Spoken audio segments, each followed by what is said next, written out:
আমাদের ধর্মীয় একটা প্রতিষ্ঠান মাদ্রাসার জায়গার জন্যে আমরা প্রতিবাদ করাই।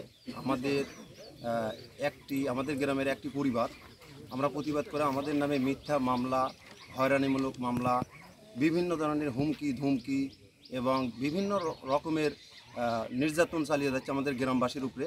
তো আমরা এর প্রতিবাদে আজকে গ্রামবাসী একত্রিত হয়েছি। আমরা গ্রামবাসী একত্রিতভাবে জানিয়ে দিতে চাই যে আমরা গ্রামবাসী একত্রিত হয়ে এই মাদ্রাসার জায়গা আমরা যে কোনো মূল্যে যে কোনোভাবে আমরা এই মাদ্রাসার জায়গাটা এখানে সংরক্ষিত রাখব।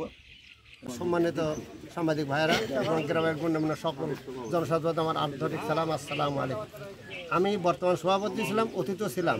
এই জায়গাটা 1984 সালে দলিল মূলে এটা দলিল হয়েছে মাদ্রাসা, এটা আমরা সবাই জানি।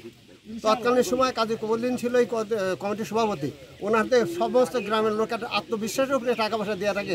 এই জায়গাটা যে ব্যক্তি দান করে মির্জা আসাদুদ্দিন প্রমাণে, তো উনি জানে যে আমি মাদ্রাসা আমি দান করছি, ব্যক্তিগত কাউ দেয়নি। হ্যাঁ, তার আর সদস্য আছে। তো এ যাবৎ আমরা জানিয়ে আসছি যে মাদ্রাসার পক্ষেই আছে। 5 তারিখের পরে থেকে শুনছি যে খাদেমুল ভাষা টিটু বলতেছে যে জায়গা আমার বাপের নামে। কীভাবে হলো তা না দেখে সে জোরপূর্বক ঘর আমার বাধা দিতে, সে বাধা মানে না। এবং ওখানে আমরা বারবার গাছ লাগাইছি, সেই গাছ সাবেক এবং পুরাতন সব কমিটির লোক জানে, গ্রাম জানে, অনেক টাকার গাছ বিক্রি করছি।